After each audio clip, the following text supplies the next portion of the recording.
AITA for telling my family I'm not forgetful anymore. I'm just choosing not to be around them. I'm the youngest of 5 and I have a bad relationship dynamic with them all.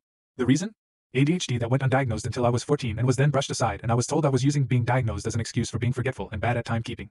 When they finally accepted the diagnosis was to blame for all this stuff and I wasn't just being difficult for funsies and was seriously struggling, they became less dismissive and started mocking me for it, and bringing it up more than they had when they were actively annoyed and scolding me. When I was younger I was awful in school, had poor timekeeping and time management, would forget shit all the time and lost my focus frequently. I also struggled to sit in place. I was always fidgeting or something. It was suggested a few times by teachers that I might have ADHD and my parents said no, and they needed to be sterner with me. They'd yell at me when I get sent home with notes, for not paying attention in class, not finishing work, getting stuff wrong. They'd get mad at me for not remembering we had something on. They'd get mad at me for moving too much. My siblings would taunt me when they knew I'd forgotten something. Sometimes they yelled at me if I forgot something they wanted to know about. I struggled a lot. Getting the diagnosis did help, but treatment didn't start for 2 years, and by then I was so close to done with school that I just accepted I was going to fail my classes and I started planning what I'd do. Then I lived with 2 years of everyone cracking jokes about it.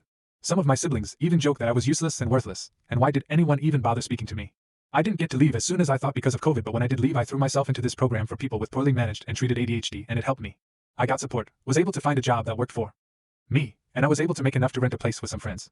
I stopped engaging with my family at the same time, and it was so freeing. They have invited me to stuff and sometimes I ignore it while other times I say no. Recently they brought it up to me that I'm forgetting a lot again, and they told me not to make excuses for not showing up. I told them I'm not being forgetful, I'm just choosing to not be around them because they do not make my life better, and they add no value to my life. I told them I am tired of being the butt of the joke and have my suffering mocked and laughed about like they didn't ignore what I was going through for so many years. This happened over a family group chat they added me to. Now they're saying how awful I am for not accepting their jokes and avoiding my own family.